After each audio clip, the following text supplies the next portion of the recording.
एक महिला, 3 मौतें और दशकों तक चली एक साहसी जेल से भागने की कहानी। शैरन, जिसकी पुलिस 50 सालों तक खोज करती रही, पर वो किसी के हाथ नहीं आई। Hello guys, I am Pradeep और आज का केस है शैरन किने का।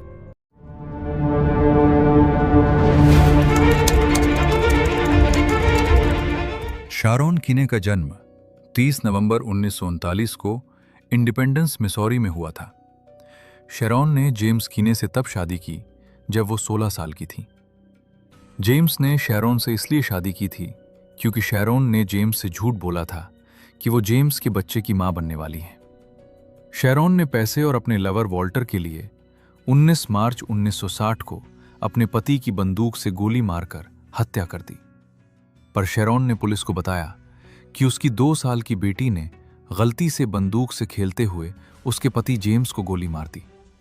लेकिन 2 महीने बाद ही पैट्रिशिया जोन्स, जो शैरोन के लवर की पत्नी थी, शैरोन से मिलने के बाद गायब हो गई।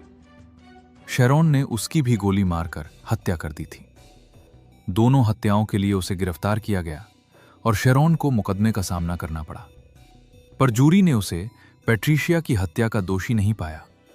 लेकिन 1962 में न्याय तब मिला जब उसे अपने पति की हत्या का दोषी ठहराया गया और उम्र कैद की सजा सुनाई गई। पर 1963 में फिर एक चौंकाने वाला मोड़ आया।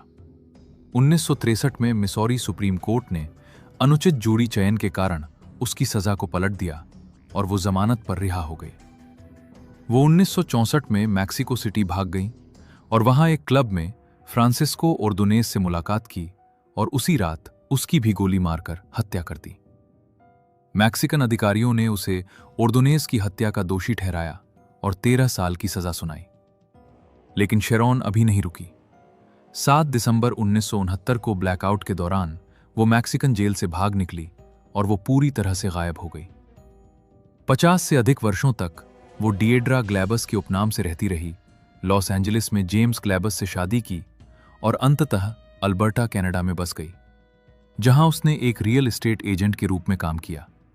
उसका गुप्त जीवन 2022 में समाप्त हो गया जब 82 साल की उम्र में उसकी प्राकृतिक कारणों से मृत्यु हो गई। 2023 में एक गुप्त टिप ने डिएड्रा ग्लैबस को शैरोन किने से जोड़ा। तब तक यह मामला निष्क्रिय था।